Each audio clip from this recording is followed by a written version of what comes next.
भारत हमारी जनता की आवाज है, दिल की आवाज है।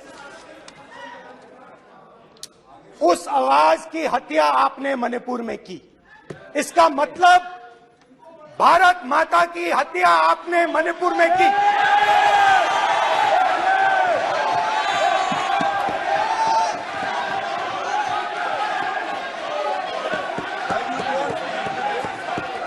भारत माता को आपने मणिपुर के लोगों के मारा। आपने मणिपुर के लोगों को मारकर भारत की हत्या की है। आप देश द्रोही हो, आप देशभक्त नहीं हो, आप देश प्रेमी नहीं हो, आप देशद्रोही हो। आपने देश की हत्या मणिपुर में की। प्लीज प्लीज एक मिनट, प्लीज प्लीज बैठिए, प्लीज प्लीज बैठिए।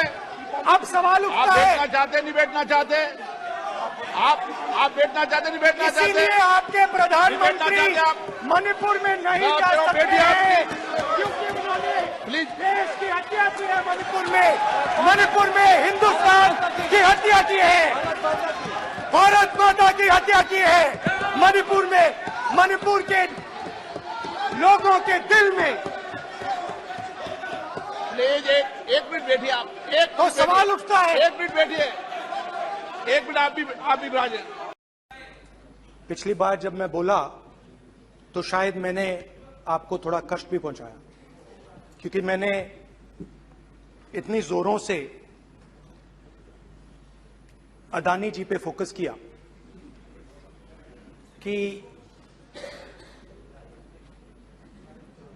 जो आपके सीनियर नेता हैं शायद उनको थोड़ा कष्ट हुआ।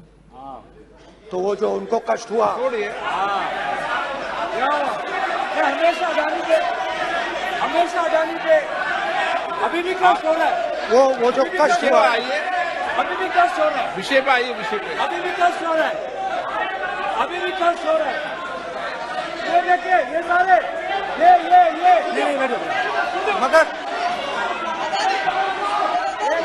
मगर सुनिए ये है।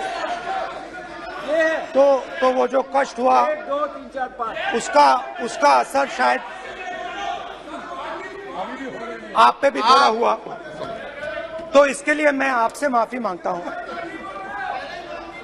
मगर मैंने सिर्फ सच्चाई रखी थी। मगर आज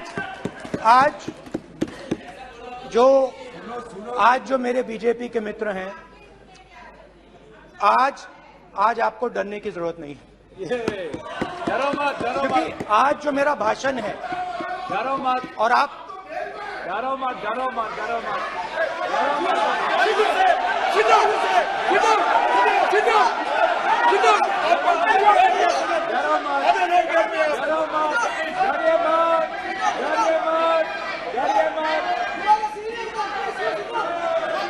स्पीकर सर, अरे बैठो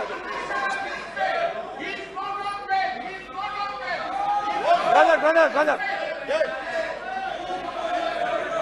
तो आज कोई घबराने की जरूरत नहीं है। आज मैं अपना भाषण, मेन जो भाषण है वो अदानी जी पे नहीं बोलने जा रहा हूं। आप छोड़िए, तो आप रिलैक्स कर सकते हैं, आप शांत रह सकते हैं।